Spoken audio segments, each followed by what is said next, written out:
Hello everyone, as you can see we have another Star Wars The Black Series figure in front of us. This time it is the Offworld Jawa. As you can see, I got him on clearance, so I was happy about that. So what we're going to do today is we're going to take a look at the outside of the box, and then we're going to go ahead and unbox this Offworld Jawa, and then from there what we'll do is go ahead and take a look at his articulation, take some pictures, and then come back and talk about maybe some of the things that we learned that we like and or don't like about the figure. So let's go ahead and take a look at the outside of the box first. As you can see, it's the standard Black Series red box. This sticker is covering up some stuff, but not anything that's important. And we've got the Offworld Jawa. It is number 96 in the Black Series red box series, and it is Echo 7943. And then on the back here, it says Offworld Jawa. Ships traveling to and from Tatooine have resulted in some Jawas leaving their desert homeworld. Those that do arrive on new planets continue their old habits in their new surroundings, but their obsessive need for technology still drives them. All right, and then got the normal side there, so let's go ahead and unbox this Jawa. Get out the trusty knife. Go from the back, in the bottom. And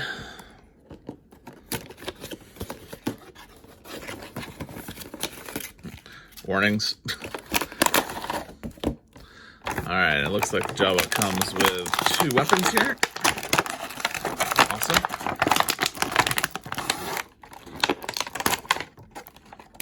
Okay, so be careful when taking this out because that guy is attached, so definitely need to be careful. And then we've got the other weapon there as well.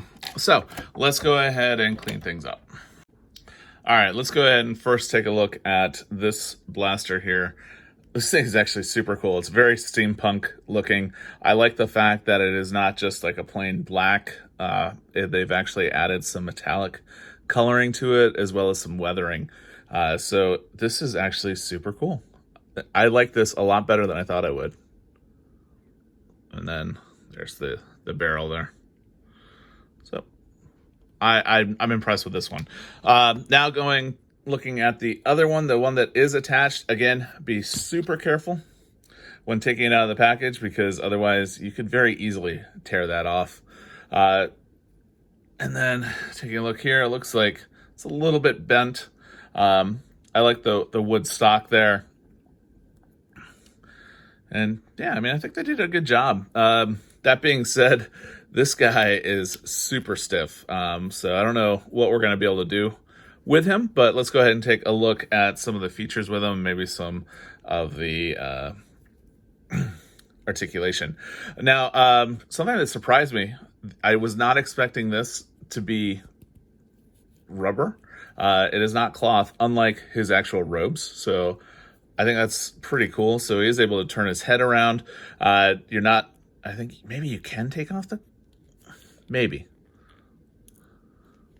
Okay, maybe. Oh, yeah, you can. Let's see. You want to see what's underneath there? I do.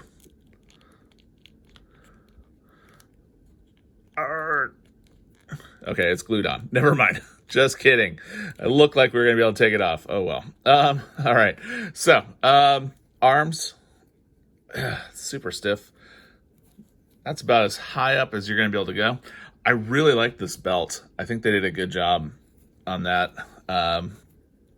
Elbows, it's hard to see, but they do. That's about as far as they're going to bend. The hand goes left and right pretty well.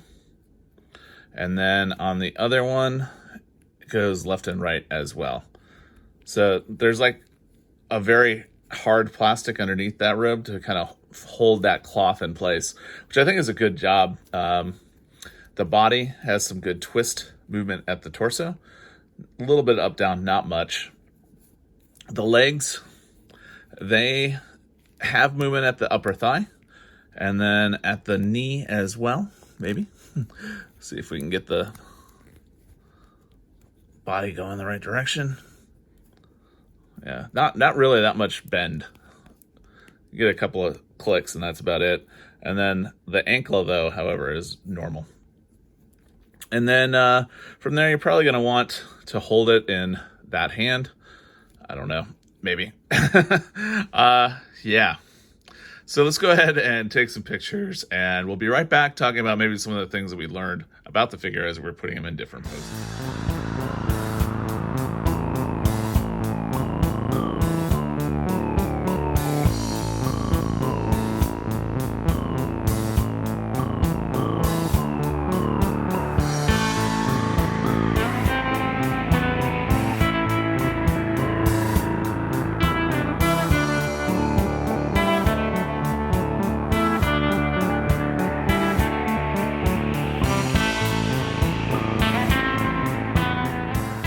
All right, so I hope that the pictures and the video actually helped give you a closer look at this figure. I ended up liking this Offworld Jawa a lot more than I was expecting to.